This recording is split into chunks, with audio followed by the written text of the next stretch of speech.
ay waleen yéen jàngi leen sàkku xam-xam jot na yéen waaxu wey dabe war na yéen jàngi leen réew mi naat jàngi leen ay waleen. Mesdames et messieurs, bonjour. Bienvenue dans votre émission autour du livre.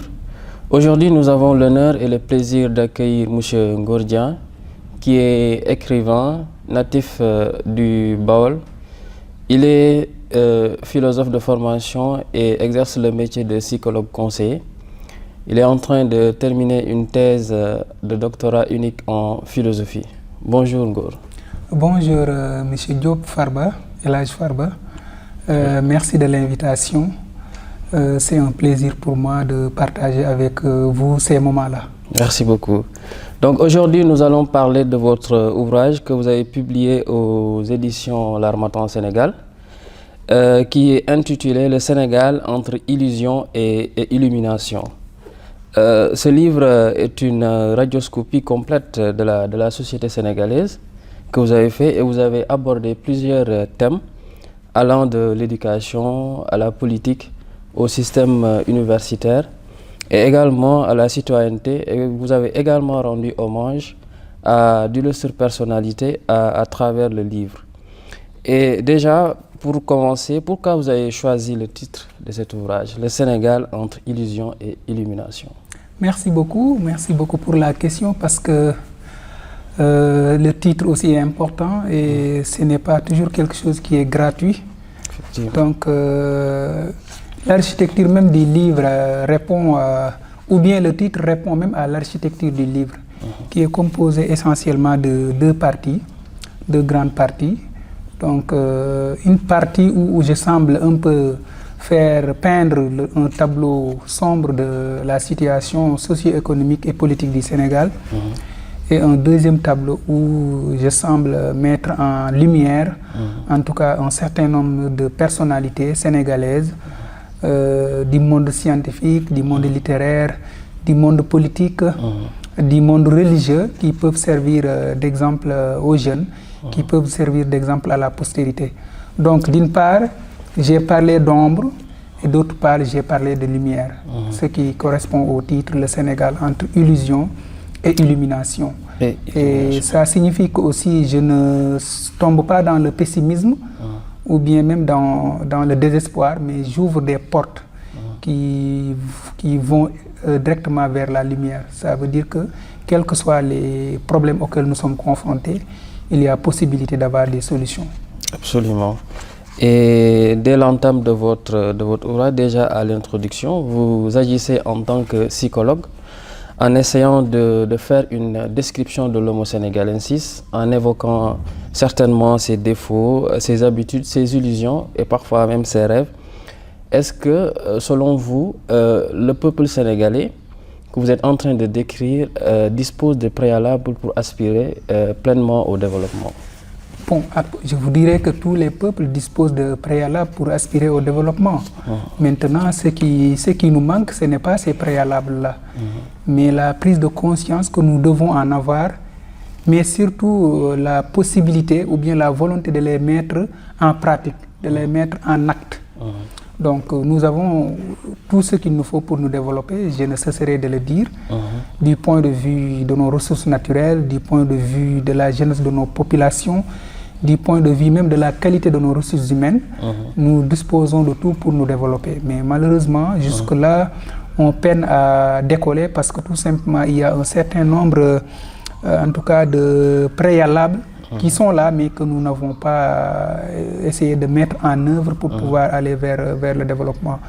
Donc, est-ce parce qu'on n'a pas pu choisir les bons dirigeants ou bien c'est nous qui ne sommes pas du tout prêts pour enclencher ce processus-là?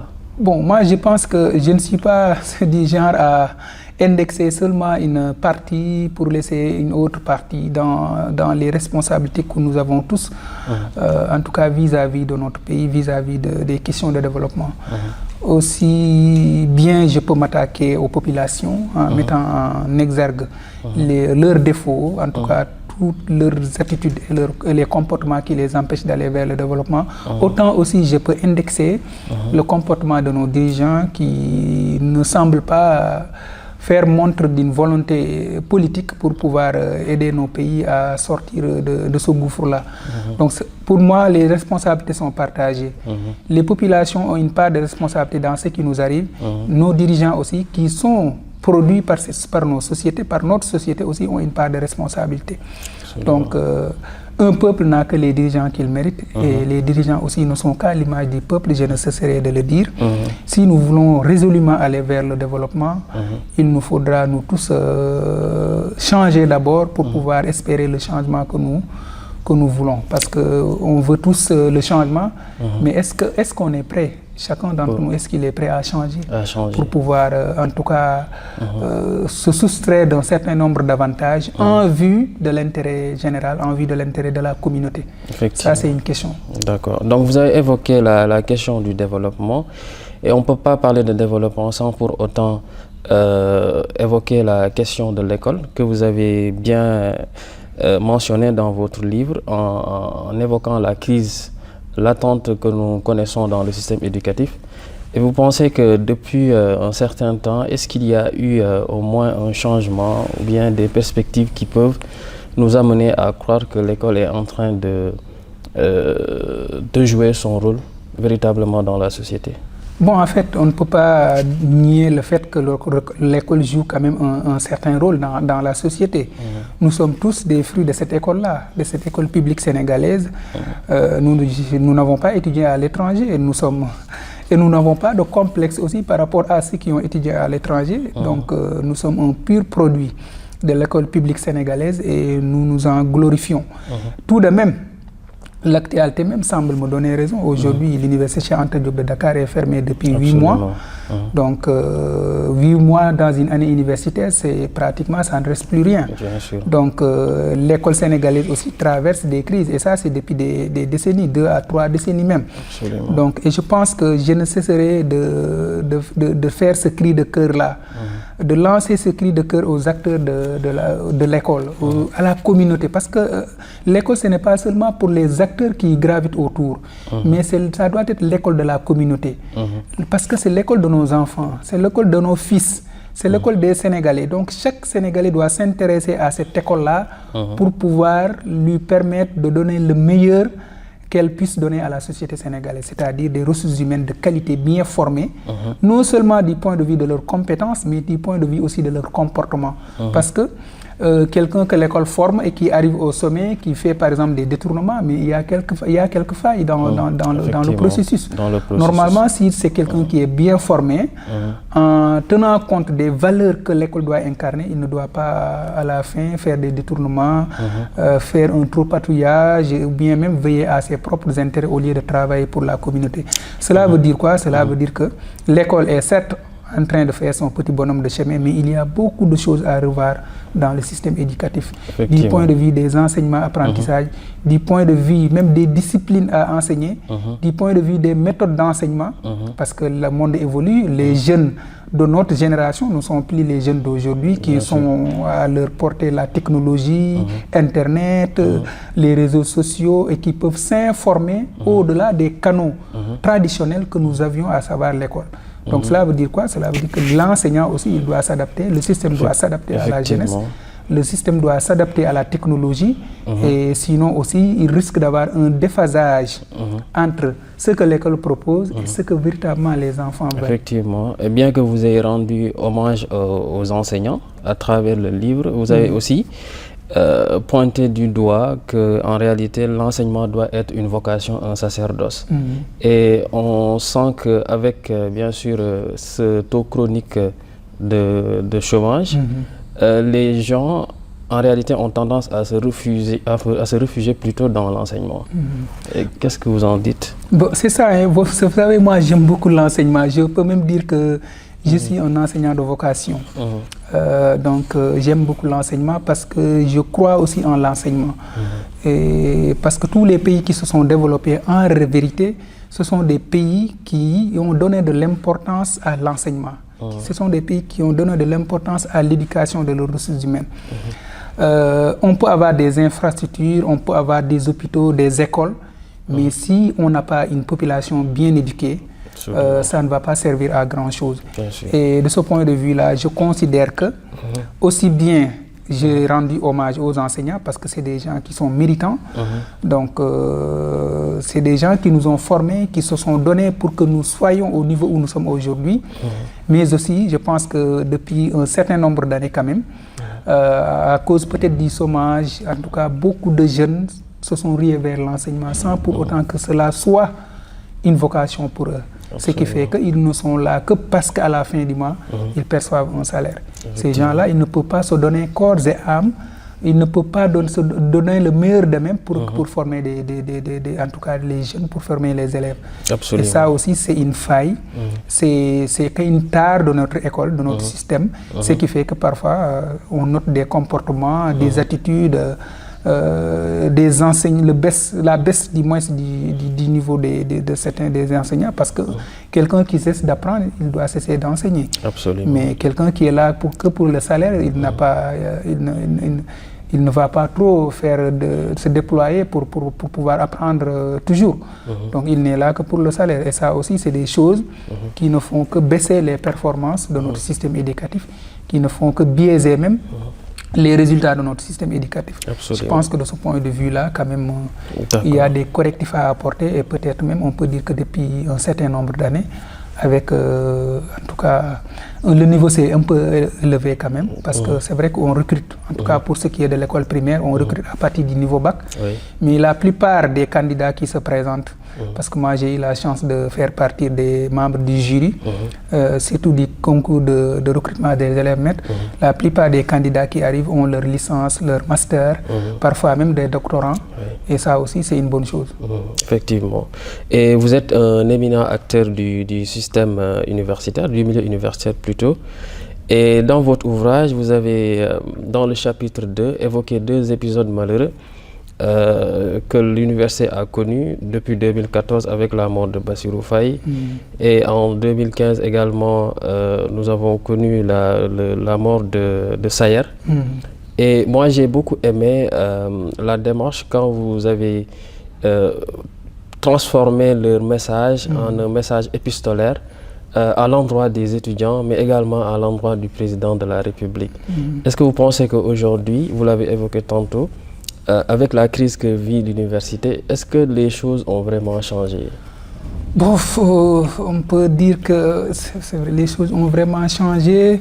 Peut-être qu'on ne saurait répondre par l'affirmative, mais aussi on ne saurait répondre par la négative. Il faut savoir évaluer, faire le point, le pour et le contre, et peut-être mettre en exergue ce qui marche et aussi essayer d'améliorer ce qui ne marche pas.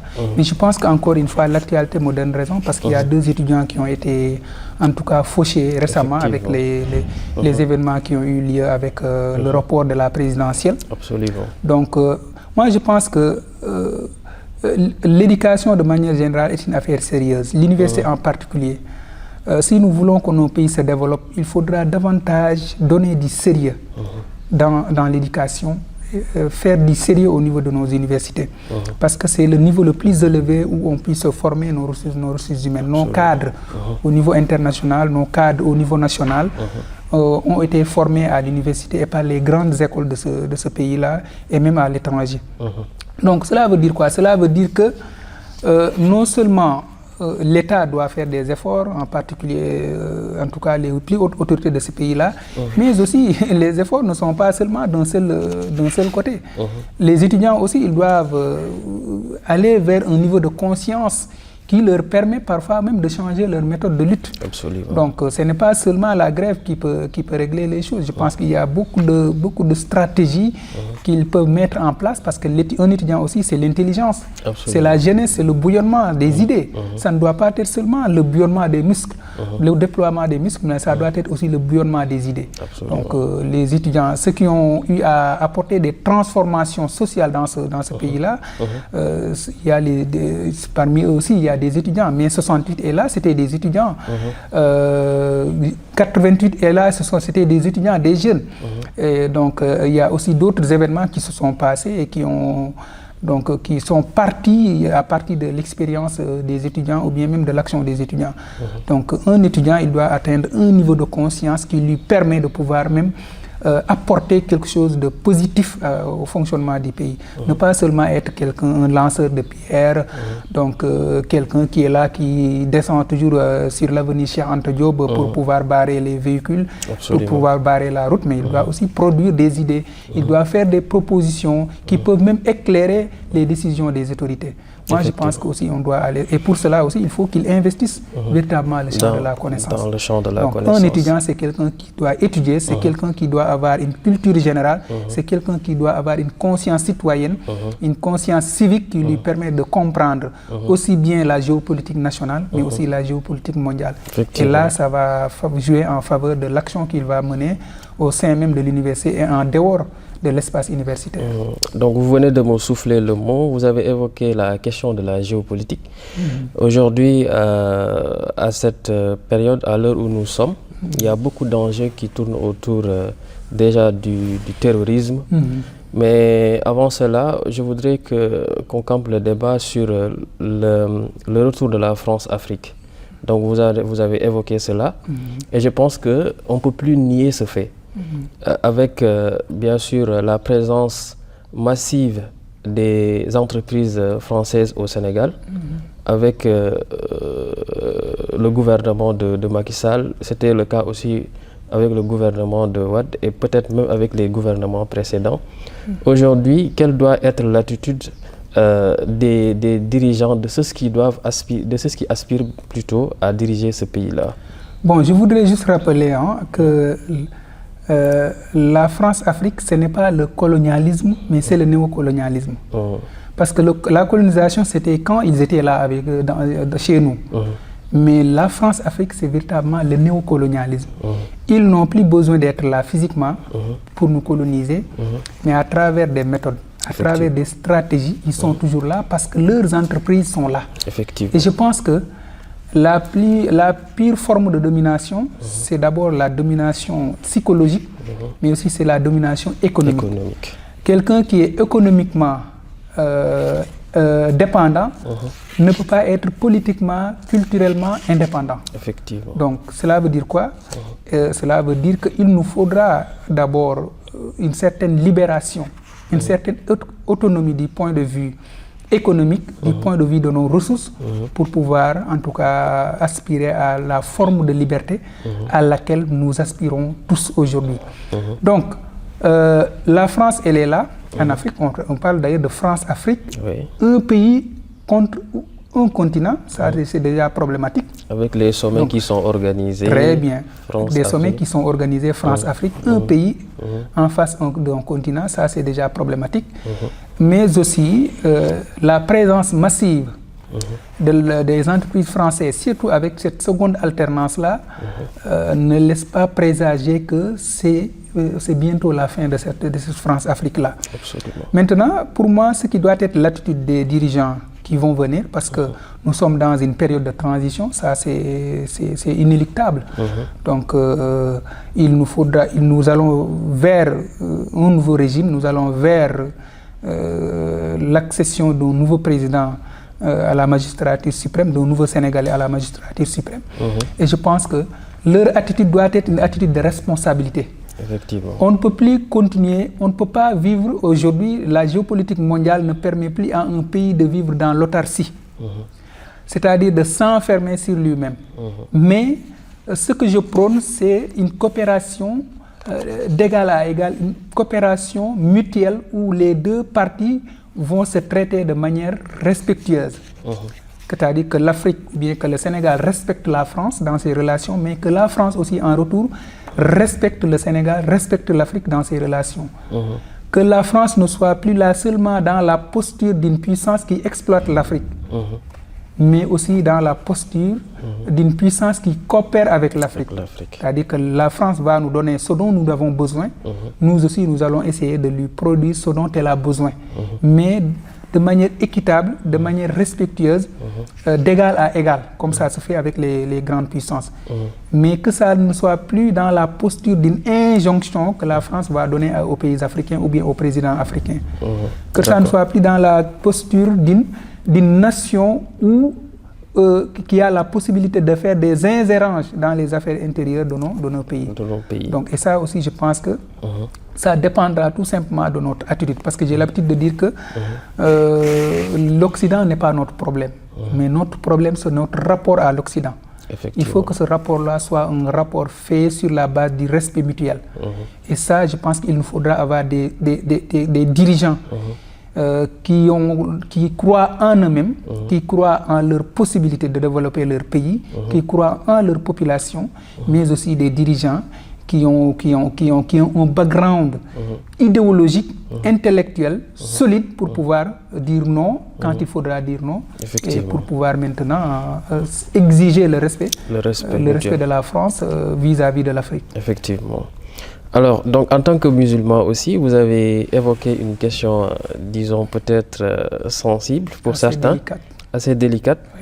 Et la question que je voudrais vous poser, existe-t-il un islam sénégalais? Bon, c'est vrai que on peut bon, en fait, si moi j'ai à répondre à cette question-là, je dirais qu'il n'existe pas un islam sénégalais. Un islam sénégalais existe. Parce que c'est ce que les Sénégalais se disent. Mais il n'existe pas un islam sénégalais, mais une pratique sénégalaise de l'islam. Donc, ça veut dire quoi? Que l'islam n'est pas là pour... l'islam, c'est une religion universelle. Donc, l'islam que nous devons pratiquer, c'est l'islam qui se pratique en Indonésie. C'est l'islam qui doit se pratiquer en Arabie Saoudite. C'est l'islam qui doit se pratiquer aux États-Unis. C'est l'islam qui doit se pratiquer en Argentine. C'est l'islam qui doit se pratiquer au Kenya. Maintenant, c'est vrai que, parce que l'islam aussi, c'est une religion qui tient compte. C'est aussi une culture, je veux dire. Et chaque pays a ses spécificités culturelles qui parfois viennent se greffer à sa pratique religieuse. Absolument. Et si c'est le Sénégal aussi, c'est ce qui est arrivé. Et c'est pourquoi peut-être on peut parler d'islam sénégalais. Mais en réalité, si on va dans l'authenticité même de la pratique religieuse, il n'existe pas un islam sénégalais, mais une pratique sénégalaise de l'islam, une certaine compréhension sénégalaise de l'islam, ce qui fait que quand même il y a des choses que nous voyons au Sénégal et qui ne collent pas véritablement à l'islam, qui ne collent pas véritablement à la religion. Mais ça, ce sont les spécificités sénégalaises. Effectivement. Et parlant de l'islam, on voit que les gens ont tendance à lier le phénomène du terrorisme à l'islam. Et quand on voit un peu dans la sous-région, il y a, comme diraient les experts en géopolitique, nous sommes entourés d'une ceinture de feu, avec le Mali qui est frappé par le terrorisme, le Burkina Faso, le Niger, etc. Est-ce qu'aujourd'hui, selon vous, le Sénégal peut être tranquille? Bon, c'est vrai que nous ne pouvons pas... Le Sénégal ne peut pas être tranquille. Il ne peut qu'agir par vigilance. Il ne peut qu'être alerte. Le Sénégal ne peut qu'être, en tout cas, sur ses gardes contre le terrorisme. Parce que, comme vous l'avez si bien dit, nous sommes entourés par une ceinture de feu. Les terroristes sont dans nos frontières. Et je pense qu'il nous faudra une certaine vigilance extrême même pour pouvoir contrecarrer ce phénomène-là qui est en train de miner l'Afrique. En tout cas, certains pays africains, depuis même la chute du régime de Kadhafi, vers les années 2010-2011. Donc cela veut dire quoi? Cela veut dire qu'il y a toujours possibilité, ce n'est pas à exclure que ce phénomène-là aussi frappe le Sénégal. D'autant plus que nous sommes à l'ère de la découverte du pétrole et du gaz. Et que nous devons faire très attention à ce phénomène qu'on appelle la malédiction du pétrole. Absolument. Donc à tout moment, nous sommes guettés, nous sommes sous orbite. Et je pense que en tout cas les réseaux terroristes, les lobbies terroristes sont toujours là et peuvent à chaque fois frapper pour essayer de déstabiliser notre pays. Absolument. Parce que ce qui les intéresse, en réalité, ce n'est pas, c'est les ressources. C'est les ressources. Déstabiliser socialement, économiquement le pays pour pouvoir maintenant avoir une mainmise sur nos ressources, sur le pétrole et le gaz, parce que ça a été toujours le cas pratiquement dans les pays, en tout cas qui exploitent le pétrole et le gaz. Mais bon, jusque-là, nous sommes épargnés Et je pense que aussi c'est dû peut-être à une certaine forme d'organisation, à de certaines mesures aussi qui ont été prises par notre État et qui doivent être renforcées. Non seulement par les responsables étatiques, mais par toutes les populations. Parce qu'il va de l'intérêt général de protéger notre pays contre ce phénomène-là. Parce que la société sénégalaise telle qu'elle vit, je ne souhaite pas qu'elle soit perturbée par ce phénomène-là. Sinon, aussi, ça risque d'être très, très grave. D'accord. Donc, vous avez fait allusion au Sénégal des illuminations, c'est-à-dire le Sénégal des modèles. Et vous avez rendu hommage à d'illustres personnalités telles que Mamadou Dia, Cheikh Anta Diop et votre maître, Aminata Diaw Cissé, également votre modèle en termes d'intellectualisme, Amady Ali Dia, le doyen Amady Ali Dia, mais également Sidi Lamine Niasse. Que vous inspirent toutes ces personnalités-là? En fait, avant peut-être de répondre à cette question-là, je dirais que c'est ce que je disais dans mon propos introductif. Le Sénégal, ce n'est pas seulement le Sénégal des problèmes. Ce n'est pas seulement le Sénégal des difficultés. Ce n'est pas seulement aussi le Sénégal de l'obscurantisme. Ce n'est pas seulement le Sénégal, en tout cas, de l'inconscience, mais aussi c'est le Sénégal des hommes de valeur. C'est le Sénégal des figures emblématiques, c'est le Sénégal des figures historiques, tant du point de vue religieux, culturel, scientifique, littéraire.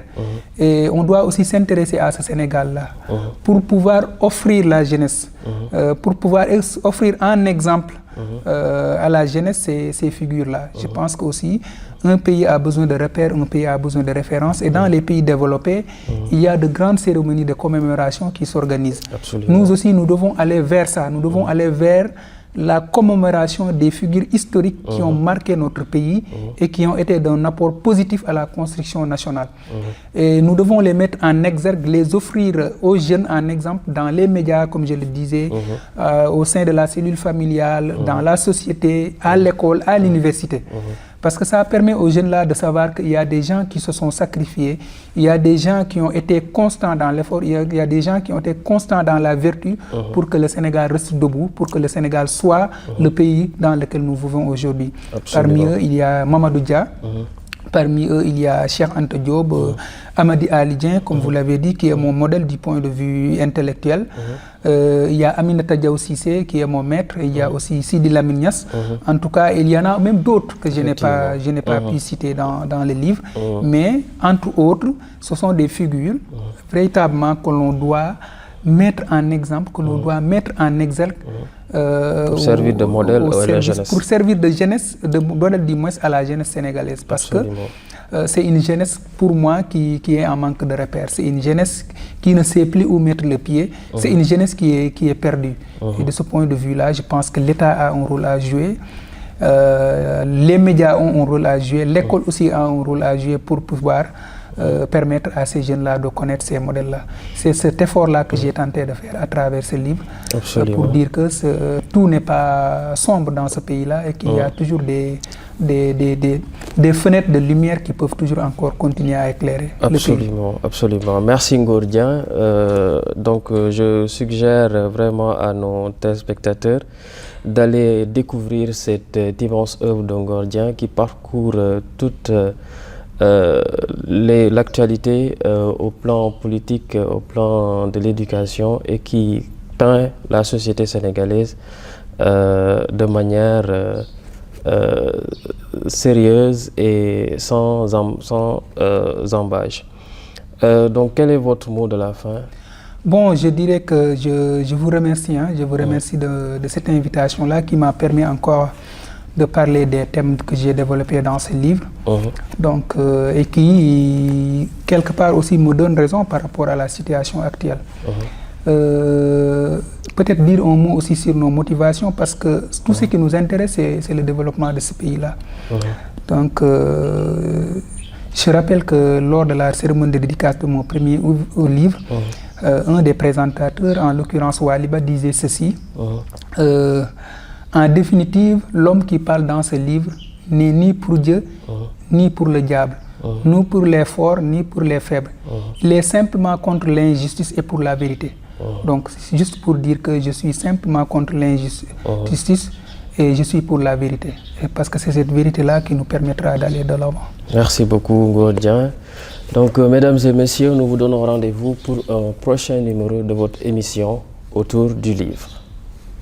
ay waleen yéen jàngi leen sàkku xam-xam jot na yéen waaxu wey daabe war na yéen jàngi leen réew mi naat jàngi leen ay waleen